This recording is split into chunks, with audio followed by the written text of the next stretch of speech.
बिस्मिल्लाहिर्रहमानिर्रहीम। अस्सलामु अलैकुम वरहमतुल्लाह। Welcome to online classes of Iqra Huffaz boys secondary school, a project of Iqra education system. Dear students, उम्मीद करता हूँ आप तमाम स्टूडेंट्स खैरियत से होंगे। आज का जो हमारा टॉपिक है मैथमेटिक्स में इंट्रोडक्शन टू अलजबरा। हम अलजबरा की कुछ इंट्रोडक्शन के बारे में जानेंगे। अलजबरा को हम थोड़ा सा इसके बारे में इसका तारुफ़ करवाएंगे। सबसे पहले मैंने हेडिंग लिखी है अलजबरा। इसको जानने से पहले हमारा जो मैथ्स है रियाजी हमारा 3 हिस्सों पर कंसिस्ट करता है। एक हिस्सा हमारा होता है अर्थमेटिक का, दूसरा हिस्सा होता है हमारा अलजबरा का, तीसरा हिस्सा होता है हमारा ज्योमेट्री का। रियाजी का जो पहला हिस्सा है अर्थमेटिक का, उसमें से हम 2 यूनिट्स हमने पढ़ लिए हैं। आज जो हम पढ़ने जा रहे हैं वो है दूसरा हिस्सा अलजबरा का। तो हम अलजबरा को पहले समझते हैं। Algebra, the term algebra is an extension of arithmetic. Arithmetic की एक्सटेंशन है। एक्सटेंशन मतलब वुसअत, बढ़ावा है। हम अर्थमेटिक में किस में काम करते थे? नंबर्स और वर्ड्स में। किस में काम करते थे? नंबर्स और वर्ड्स में। लेकिन अलजबरा में हम काम सिंबल्स में करते हैं। ये मैं एग्जाम्पल के तौर पे भी आपको इंशाल्लाह समझाऊंगा।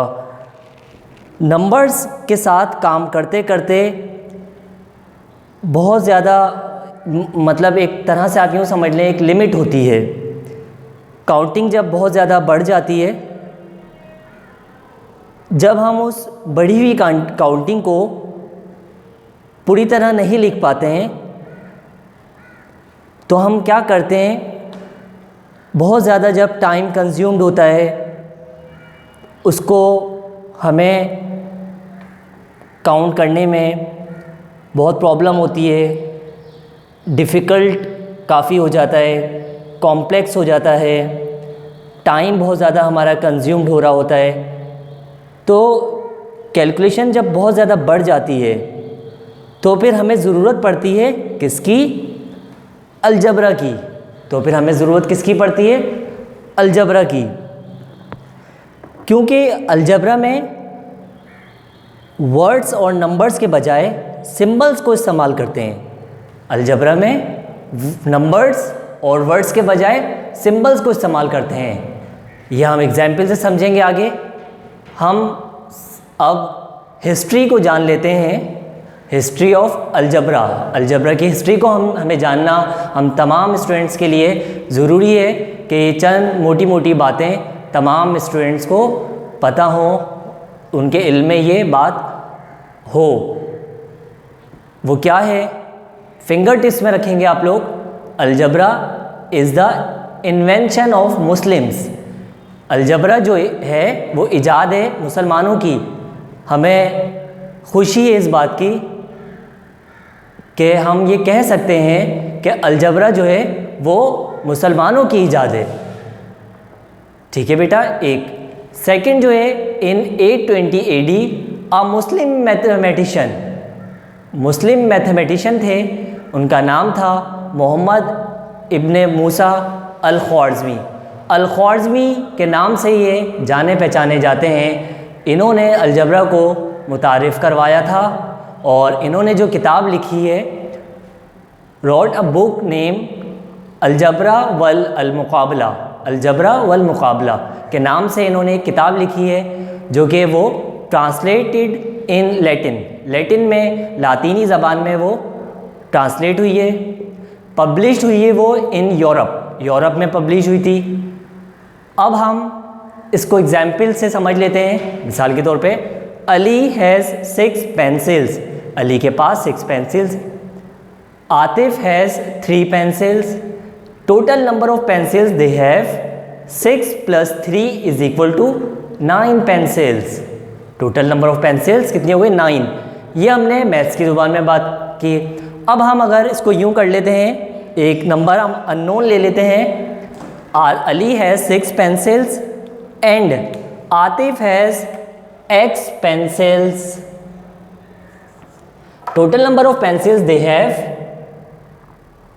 6 plus x is equal to 9.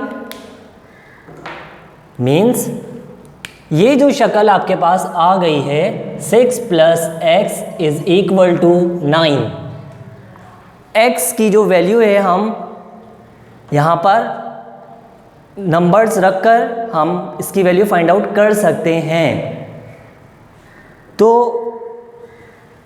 in this example we have shown the unknown quantity of pencils of Atif by x. इसी तरह से जब बड़ी बड़ी कैलकुलेशन में हम नंबर्स की जगह वेरिएबल को इस्तेमाल करते हैं, नंबर्स की जगह जब हम वेरिएबल को इस्तेमाल करते हैं,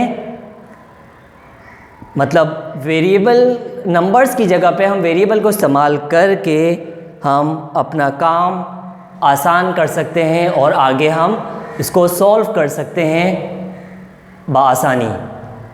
अब हम आते हैं नेक्स्ट अपने दूसरे लेक्चर की तरफ, जो कि हमारा है, हमने एक टर्म लिखी है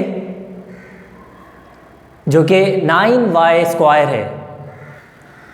9y स्क्वायर. हम अलजबरा में जितना भी काम करते हैं सब टर्म्स पर मुश्तमिल होता है, टर्म्स पे हम काम कर रहे होते हैं. तो ये हमारे पास एक टर्म लिखी हुई है 9y स्क्वायर. 9y square. अब हम इसमें से जानेंगे टर्म में क्या क्या चीज़ें होती हैं. Coefficient, variable, exponent and power. 3 चीज़ों पर मुश्तमिल एक टर्म होती है. हम इसको जानेंगे कि इसमें से कोएफिशिएंट किसे कहेंगे, वेरिएबल्स किसे कहेंगे और एक्सपोनेंट या पावर किसे कहेंगे. तो हम सबसे पहले कोएफिशिएंट को जानते हैं.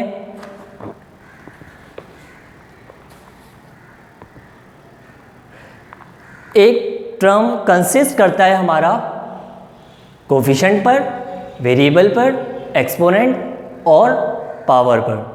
एक्सपोनेंट या पावर एक ही चीज़ है. अब हम सबसे पहले कोएफिशिएंट को जान लेते हैं. को मतलब कोऑपरेट, एफिशिएंट मतलब एफिशिएंसी को कोऑपरेट करने वाला. तो लिहाजा इसमें से 9 हमारे पास क्या हुआ, 9 हमारे पास हो गया कोएफिशिएंट. कोएफिशिएंट किसे कहते हैं, जो कि वेरिएबल के साथ नंबर मौजूद हो उसे हम क्या कहते हैं, कोएफिशिएंट. 9 हमारे पास कोएफिशिएंट हुआ. वेरिएबल मीन्स वेरी, चेंज होना. y ये हमारे पास क्या होगा, वेरिएबल. y अगर x है तो x, z है तो z. ये तमाम अल्फ़ाबेट्स वेरिएबल्स के तौर पर हम इस्तेमाल करते हैं. एक्सपोनेंट या पावर, हमारे पास एक्सपोनेंट या पावर, पावर इसकी क्या दी हुई है हमारे पास 2. वेरिएबल हो गया y. 2 हमारे पास क्या है, एक्सपोनेंट या पावर. अब मैंने एक आपके पास अलजेब्रिक एक्सप्रेशन लिखी हुई है 9x square plus 2y minus 7. ये है हमारे पास, इसे हम मैथ्स की ज़ुबान में, अलजब्रा की ज़ुबान में अलजेब्राइक एक्सप्रेशन कहते हैं. प्लस या माइनस के साथ कोई भी टर्म आपके पास लिखी हुई हो उसे अलजेब्रिक एक्सप्रेशन कहते हैं. डिवाइड और मल्टीप्लाई तो ऑलरेडी इसमें हो रहा है 9x स्क्वायर, ये मल्टीप्लाई हो रहे हैं. सिर्फ और सिर्फ ये बात याद रखें, ये जो टर्म हमारे पास मौजूद है 1 2 3 टर्म पर मुश्तमिल एक अलजेब्रिक एक्सप्रेशन मौजूद है. प्लस या माइनस के साथ लिखी जाती है algebraic expression. The part of an algebraic expression are connected to each other by the signs of addition and subtraction. Addition and subtraction. For example, in 5x plus 4y, addition या subtraction के साथ हो, there are two parts. कितने parts हैं ये? 2 parts हैं. Addition के साथ हो या मल्टीप्लिकेशन के साथ हो. The expression a divide by b और ए अपॉन बी, ये एक ही बात है. एंड ए बी डिवाइड हो रहे हो या मल्टीप्लाई हो रहे हो, contain only one term. Divide हो रहे हो या मल्टीप्लाई हो रहे हो तो वो हम कंटेन ओनली वन टर्म, उसको हम क्या पढ़ेंगे, वो एक टर्म होगी. नोट, आपको मैं नोट में एक बात बता देता हूँ, आप इसको जहन नशीन कर लीजिए. An algebraic expression consist of term which are connected by the operations of addition and subtraction. Algebraic expression जो टर्म कंसिस्ट करेगी वो मतलब कनेक्ट एडिशन और सब्ट्रैक्शन के साथ कनेक्टेड होगी. वो operations of multiplication and division do not connect term को कनेक्ट नहीं करती. तो लिहाजा हमारे पास ये 1 and 1 2 टर्म्स हैं. एडिशन या सब्ट्रैक्शन के साथ हो तो वो अलग अलग टर्म हम काउंट करेंगे, जबकि a डिवाइड बाई b ये 2 टर्म नहीं है, ये एक ही टर्म है. a अपॉन b ये भी एक ही टर्म है. a b ये दोनों मल्टीप्लाई हो रहे हैं आपस में, कंटेन ओनली वन टर्म. ये बात अच्छी तरह से आप जहन नशीन कर लीजिए. बेटा अब हम आगे अपना टॉपिक इसको बढ़ाएंगे. इंशाल्लाह नेक्स्ट लेक्चर में हम पॉलिनोमियल के बारे में जानेंगे.